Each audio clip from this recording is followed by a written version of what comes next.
morning, students. Today we will discuss about the bipolar junction transistor. A bipolar junction transistor is a three-terminal semiconductor device in which the operation depends on the both majority and minority carriers. It's the name bipolar. These bipolar junction transistors used as amplifier and oscillator circuits, and also it is used as switch in digital circuits.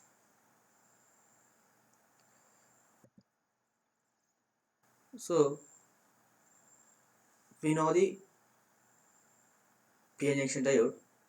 It is also a semiconductor device, but it is two terminal device, cathode and anode, and that diode is also used as switch, but it is not controllable. That means it is uncontrolled or non-controlled switch. Coming to the BJT or transistor, this transistor is three terminal device. It is used as a switch, but it is controllable, so it is also called as controllable switch. These transistors basically classified into two types: bipolar and unipolar, based on the current due to the charge carriers. Bipolar means two polarities that are positive polarity and negative polarity. So in this bipolar transistors, the current is considered due to the positive polarity and negative polarity. That means hole current and electron current. So the examples for the bipolar is bipolar junction transistor BJT. Unipolar means only one polar current is considered. That means either current is due to electrons or holes. This unipolar transistor example is field effect transistor. These field effect transistor again classified into junction field effect transistor and metal oxide semiconductor field effect transistor. These metal oxide semiconductor field effect transistor again classified as two types. One is enhancement MOSFET and depletion MOSFET. These enhancement MOSFET is available in two types. One is N-channel enhancement, P-channel enhancement MOSFET. Similarly, D MOSFET,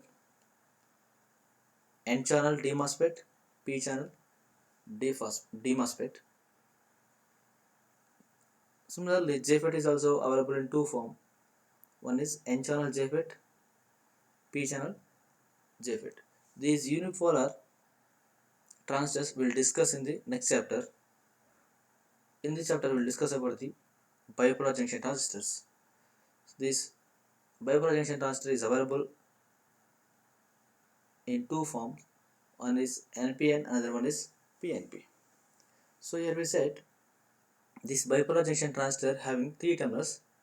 The three terminal named as emitter, base, and collector. So here these BJTs are available in two format. One is NPN, other one is PNP. Here N, P, and these three letters indicates the type of the materials. N-type material, P-type material, N-type material in N-type. So the first letter indicates the emitter, second letter indicates the base, and third letter indicates the collector.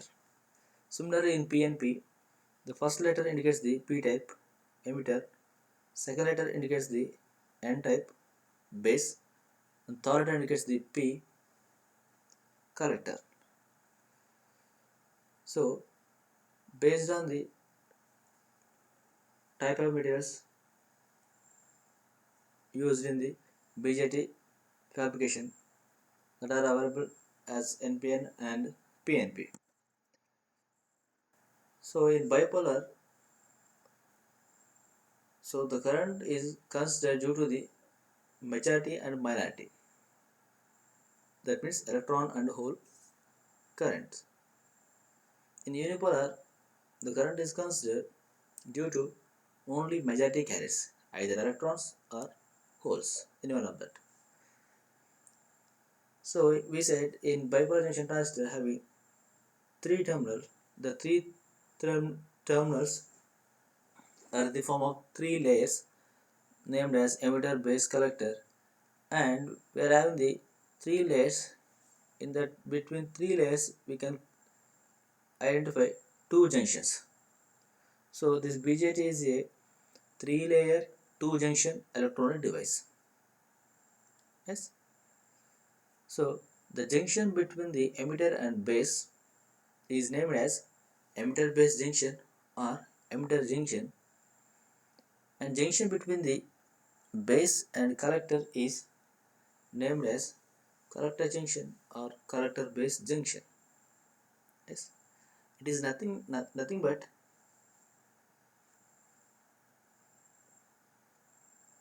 connecting the two diodes back to back. So if I am taking, this is my PNP transistor, emitter is P type, base is N type, collector is P type. So emitter and base is PN junction diode, and base is collector is again acting as a one more PN junction diodes. So to connecting the two PN junction diodes back to back is considered as a bipolar junction transistors. So in our bipolar junction having two junctions that are emitter junction and collector junction, in that we are having three layers. It is similar to connection of, it is similar to back connection of two diodes, either it is cathode to cathode or anode to anode. So when we are connecting cathode to cathode, then it is similar to PNP transistor. When we are connecting the anode to anode, it is similar to the NPN transistors. Can we make a BJT by using two discrete PN junction diodes? I said this BJT is nothing but back-to-back connection of two diodes. Can we make BJT using two PN junction diodes? Is it? We cannot replace, but it is similar to back-to-back connection of two diodes, because while we are connecting back-to-back of two diodes, the relating doping levels of base emitter collector junctions must be satisfied to work the device as transistor. Two normal PN junction diodes cannot satisfy this requirement. So when you are connecting the two diodes back to back, it will not satisfy like BJT. So due to these problems, we cannot make BJT by using two discrete PN junction diodes. Clear? It is similar to, it is looking like back to back connection of two diodes, but we cannot make by using two discrete diodes. This we said three layers are three terminals that are emitter, base, collector. So emitter, so this emitter, base, collector are constructed by using the semiconductors, either it is N-type material or P-type material, any one of the material. If I am considering NPN transistor, emitter is N-type, base is P-type, collector is N-type. If I am considering PNP, emitter is P-type, base is N-type, collector is N-type. So what are the properties, how they will dope the emitter, base, collector layers? So emitter is nothing but it's the region which supplies or which emits the carriers. Emitter is a region which supplies or which emits the carriers. Emitter region is heavily doped. So we said emitter, name itself having the term emit, means supplying the carriers. To supply the carriers, the region must be heavily doped. So emitter region is heavily doped so that emitter can supply the large number of carriers. Yes. Second one, collector. Now the name itself having collect. So a region which collects or receives the carriers supplied by emitter. So carriers are initially supplied by emitter that are received by the collector. So collector region is moderately doped in the discrete transistors. So emitter is heavily doped because it has to be emit the carriers. Collector is moderately doped compared to the or collector is moderately doped compared to the emitter because to collect the carriers from the emitter. Yes, if collector is heavily doped, what happens? If collector is heavily doped, connectivity will improve, but early effect become stronger, and collector junction cannot be operated at large reverse bias. We'll discuss this point in next. Yes, so if collector is lightly doped, then its conductivity becomes low, resistance becomes high, which is undesired in the BJT. So here we are considering the collector is moderately doped, but the size of the collector is large. So in the emitter region, we are not discussing about the size. Emitter is heavily doped, but size is moderate one.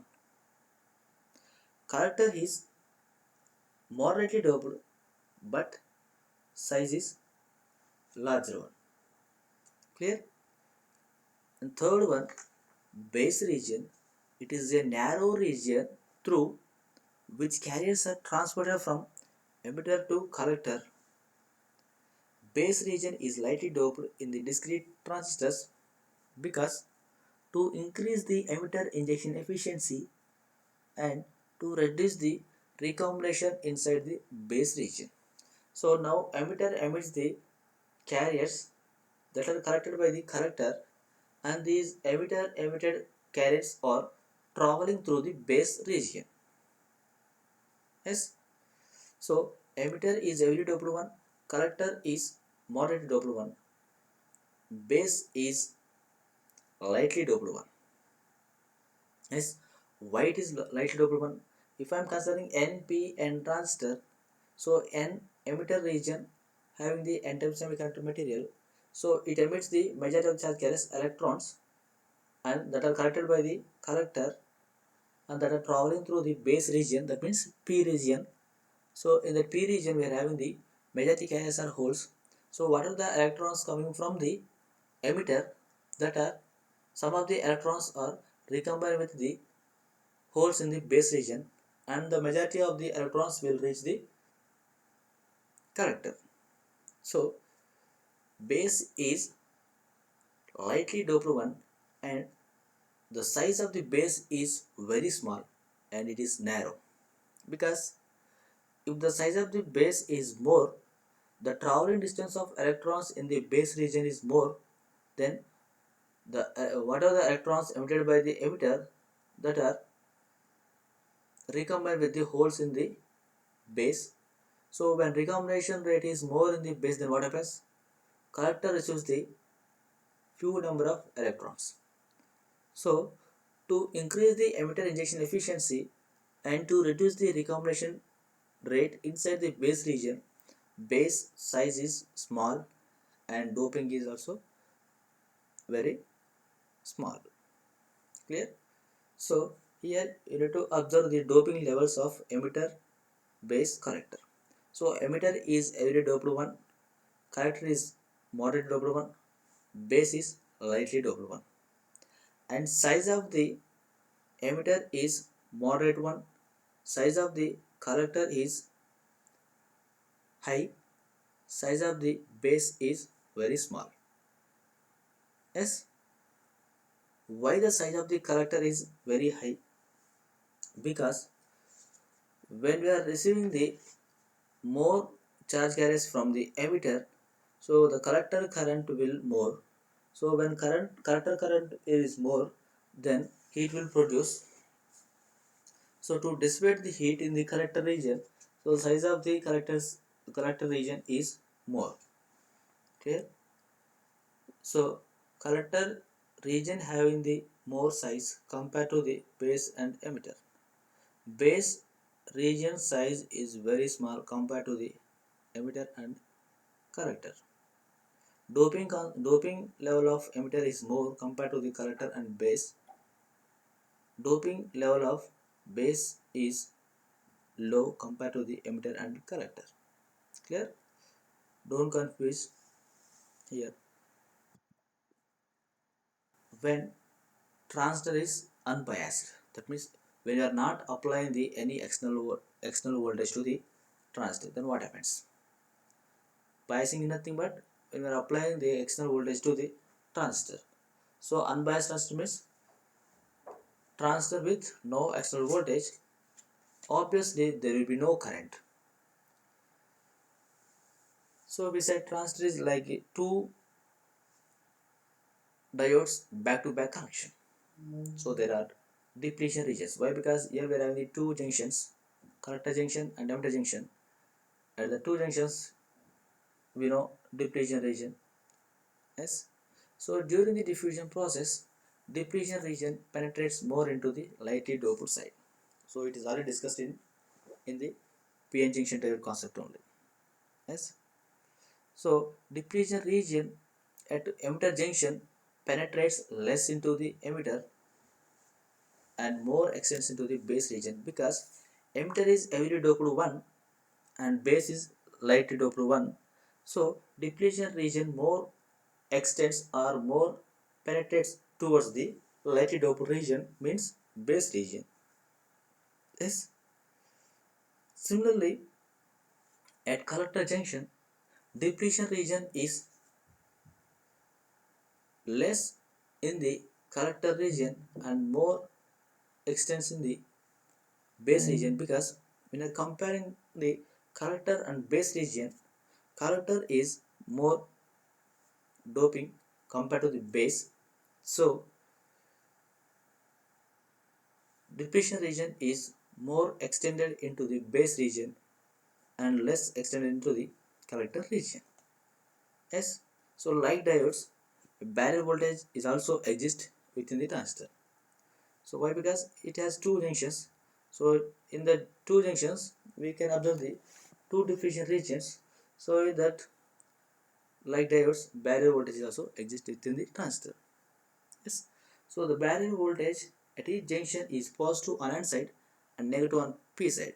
Yes, because N side we can observe the